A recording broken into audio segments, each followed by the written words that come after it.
So this story time is by Bella. Thank you for sending your story. Okay, so story time about how my bestie turned into my enemy. A little background information. We had been friends for 2 years, and she helped me get my boyfriend. It was a week before Easter holidays and we were at her house getting ready for school. I told her that I was wearing my crop top and we could match. All of a sudden she says, if it wasn't for me you wouldn't have friends. I was surprised because I didn't know where that came from. I left the room in tears and we didn't speak for the rest of the day. The next day she says sorry, but for the next 2 days, she does it again. Because my boyfriend is her BFF since 2nd grade, I asked him to talk to her. Turns out she was jealous of me and my boyfriend friends that she decided to be mean. Now we are not friends and my boyfriend broke up with me because of her.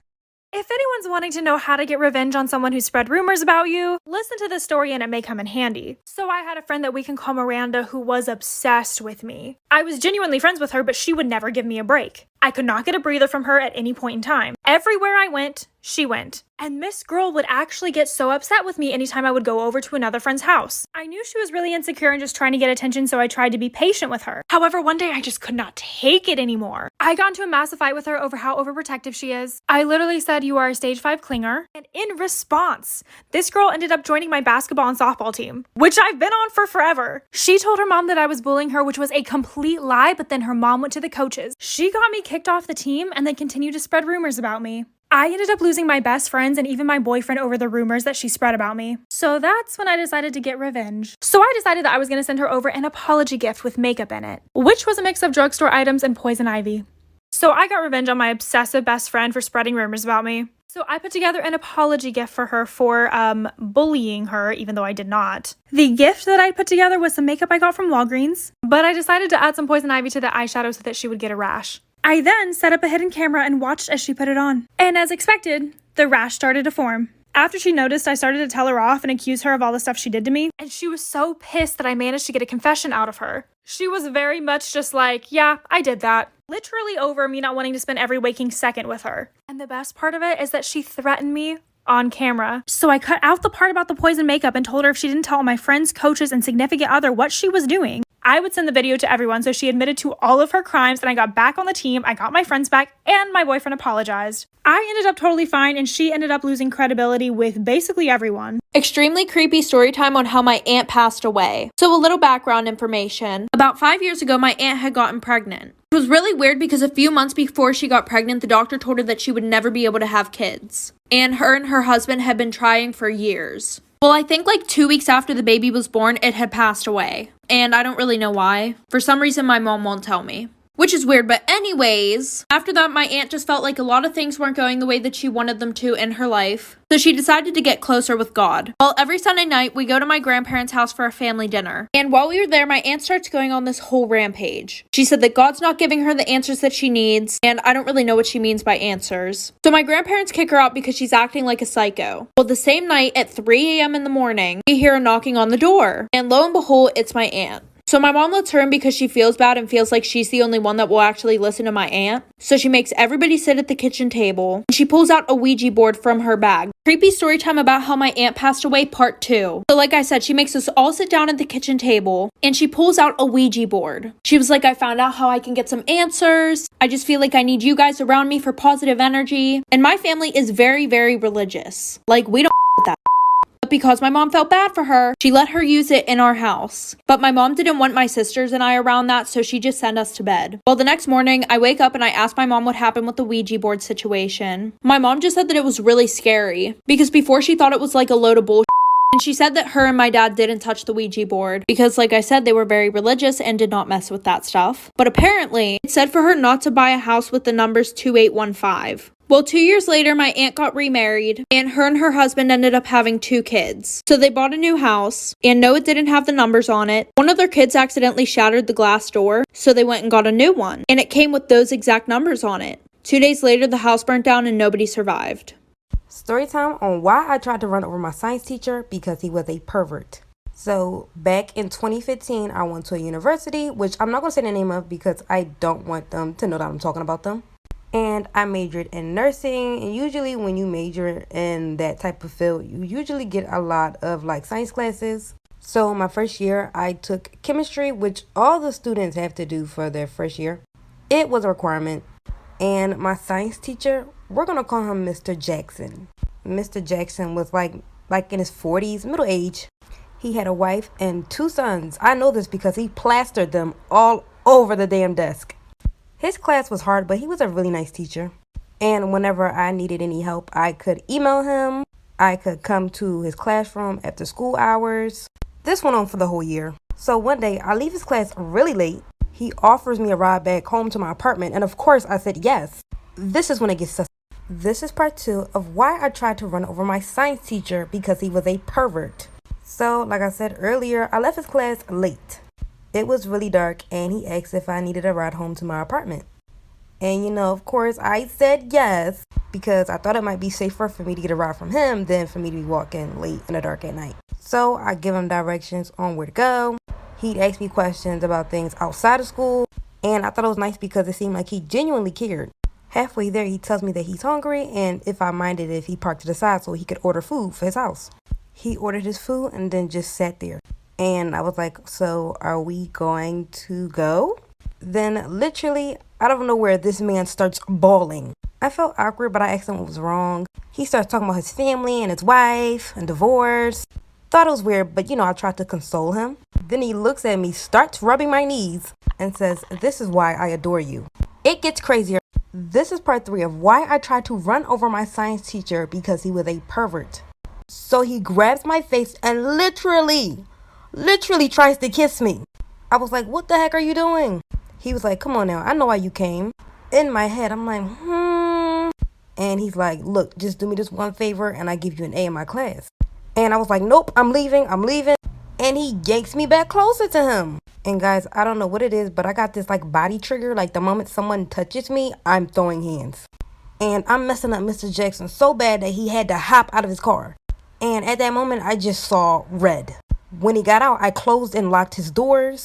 He was yelling at me to get out. By the way, guys, I cannot drive, but that day I just decided to drive.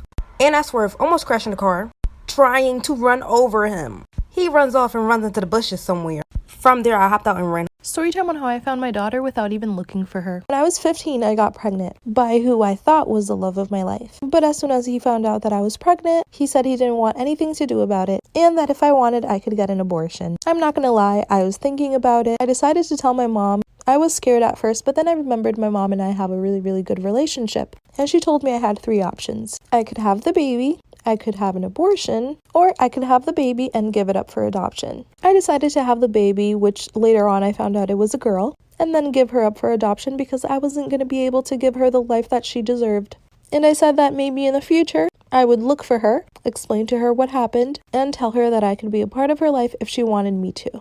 Well, in 2015, I was able to open my own little coffee shop where I hired 3 employees. By that time, I was married and had 2 wonderful toddlers. Well, from the 3 employees that I hired, one of them was my daughter, but I didn't know it at the time. I found my daughter that I gave up for adoption without even looking for her. Well, since it was a small business with only 3 employees and me, I had a close relationship with employees. But I had a close relationship with, let's call her, Julia. The reason why we had such a close relationship was because she did share with me that she was adopted. And obviously I shared with her that I did give up a baby for adoption. And she never judged me. She always told me that she would do anything to find her biological mother. This girl was raised right. Well, I shared with her all the details on why I gave my baby up for adoption and that I would love to meet that baby one day. Well, behind my back, she decided to investigate. I don't know how, don't ask me.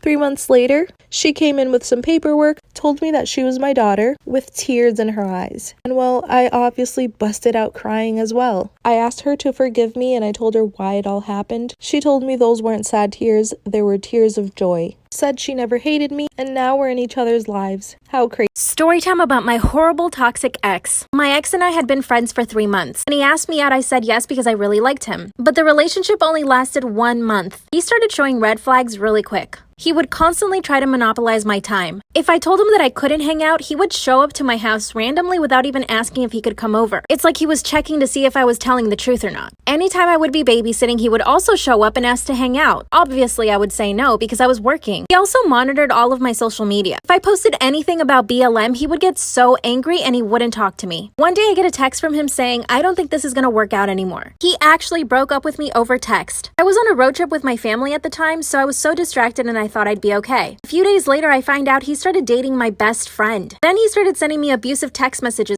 My ex started sending me abusive text messages, calling me an SLUT and saying that I was stupid. I tried to reason with him, but he just wouldn't listen. Of course, I ended up blocking him. A few days later, he showed up at my house. I asked him why he was there. He said he was just riding his bike around. I didn't buy it for 1 second. He made it a habit of just showing up to my house on his bike. Then he started texting me from another number. He was constantly trying to get my attention. Of course, I blocked that number as well. I get a message from my best friend, who had started dating my ex when we broke up. She asked me if we could hang out and I said yes. Talked for a few hours and we made up. She explained to me how verbally abusive he was with her too, and that he was stalking her as well. But guess what? It gets worse. On top of all of that, he called my sister and started telling her that I was too fat for him, that I was unattractive, and that I didn't bring enough energy into the relationship, and that's why he broke up with me. That's when I called him and we got into a huge fight. My ex called my sister and told her that I was too fat for him and that I was unattractive and that's why he had to break up with me. That's when we got into a huge fight over the phone. Of course, we both said extremely hurtful things. Like I said, he had been stalking me and sending me abusive text messages. I kept blocking him and he would keep coming back. Then again, he would show up at my house. His excuse was that he was riding his bike around my neighborhood.